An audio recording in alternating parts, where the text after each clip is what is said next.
Should you force your kid to attend church or church camp? If you do, they might rebel and hate you for it. But if you don't, they might not experience the positive influence that they need to make good decisions for life. So, do you let them make their own attendance decisions, or do they have no choice in the matter? In the next few minutes, I'm gonna dare to tackle this topic, so stay tuned.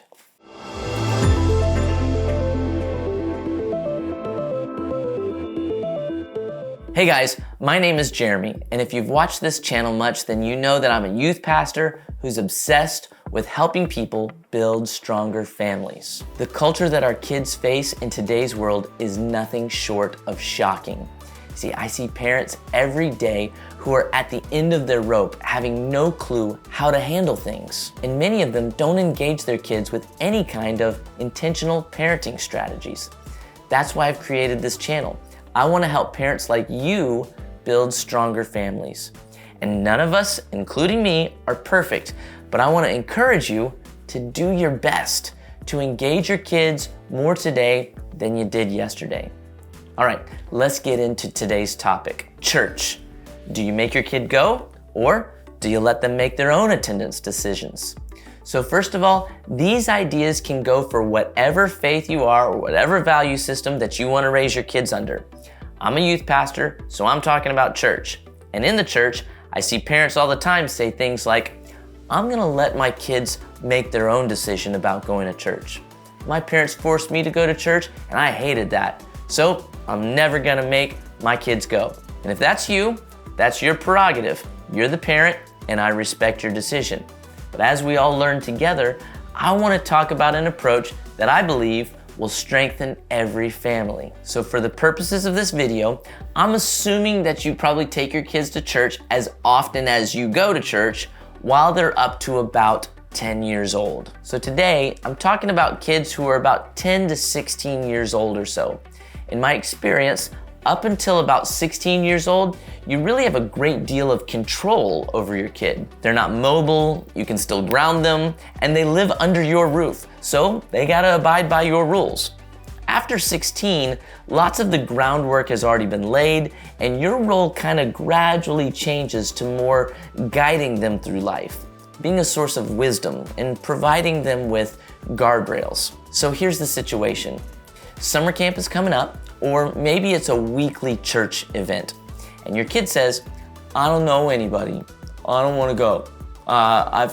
It's hard for me to make friends, or I've got too much homework, or I just don't feel like it, or something like that. You know they're gonna have a blast. You know the youth pastor's been working really hard to create an environment that's positive and meaningful. So, do you make them go, or do you let them stay at home? So I'm not talking about forcing them to attend a super boring service just for the sake of attending. And I'm not talking about forcing your kid to go to a group where there are only 3 other kids and a creepy old dude that's teaching the old version of the Bible for about an hour and a half. I'm talking about a great youth program and they just don't want to go. So here are some questions that I think might be worth considering as you consider this idea. First, do you make them eat their vegetables, or do you let them eat candy all day long? Do you give them limits on how much TV they can watch? Do you let them watch any other kind of scandalous movie that they want to? Or do you let them decide whether or not they go to school? Do you let them choose their own bedtime? Do you let them yell in a restaurant? Or do you let them steal in a grocery store? I could go on, and so could you. There are a million situations where we as parents need to train our children to be respectful, upstanding, and well-mannered humans. As a matter of fact, there's a scripture that says just that. It's found in Proverbs chapter 22, verse 6, and it was written by the wisest man to ever live on the planet, King Solomon. He had a pile of wives, and he probably had piles of children, and he wrote this. Train up a child in the way that he should go, and when he is older, he won't depart from it. There's a lot of truth in that. And if you look at the original Hebrew language of the word translated train up, it literally means to train up. When you train someone, you reward them and you discipline them. You praise often and you punish seldom, all moving towards a desired outcome. You see, it's our job as parents to train our children the way that we feel they should go until they're old enough and mature enough to make their own decisions on life. And I'm telling you, based on the actions that I've seen and what I understand about child development, you train a kid until somewhere between 16 and 18 years old. After that, you're really guiding them. Do you think a 14-year-old is mature enough to make their own decisions on important things in life? They aren't allowed to make their own decision about driving a car until they're 16 or drinking alcohol until they're 21. They're not allowed to make their own decisions about watching movies until they're 17, or they're not even allowed to buy spray paint until they're 18. Remember, this is the age our kids were eating Tide Pods on a dare. They need the guidance of mature adults because their minds are young and developing and impressionable, because their discernment isn't as strong. By the way, if you're getting some value out of this video, could you give me a thumbs up? It helps the channel a ton. Or if you want to see more videos like this, could you subscribe to the channel? And maybe even hit the bell at the top of your screen, because that'll give you notifications every time I make a new video so you won't miss a thing. All right, back to the video. So this topic reminds me of a personal story. When I was in 7th grade, I didn't want to go to youth camp.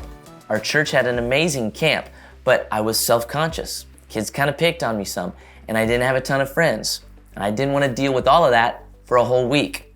But my parents made me go. It wasn't an option.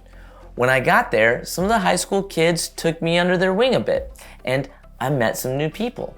I had some fun with the team competition, and I had an amazing spiritual experience that I didn't even realize was possible. You see, my parents knew what was best for me, even though I couldn't quite see it. I'm glad that they sent me anyway. When you know what's best for your kid, you need to challenge them or encourage them. And sometimes you might even need to push them to get them to a new place in life that they didn't really know was possible. And if they struggle with meeting new people, they're not gonna meet new friends if they stay at home. If they struggle with their belief, they're gonna miss how God speaks to the group through the camp experience. Staying at home most likely won't spark their flame for spirituality, but showing up very likely will. You gotta be near the fire to stay warm. Finally, if they really don't want to go to church camp or whatever the weekly event your group offers, you have a perfect opportunity as a parent for a great conversation about why they really don't want to go. What's going on in their life? Maybe something happened that you should know about. You might discover some root issues that you didn't really know were there. And then you know what? You're still on your way to building a stronger family. So I know this is a loaded issue and it's not always as cut and dry as it could seem in a short video. So what do you think?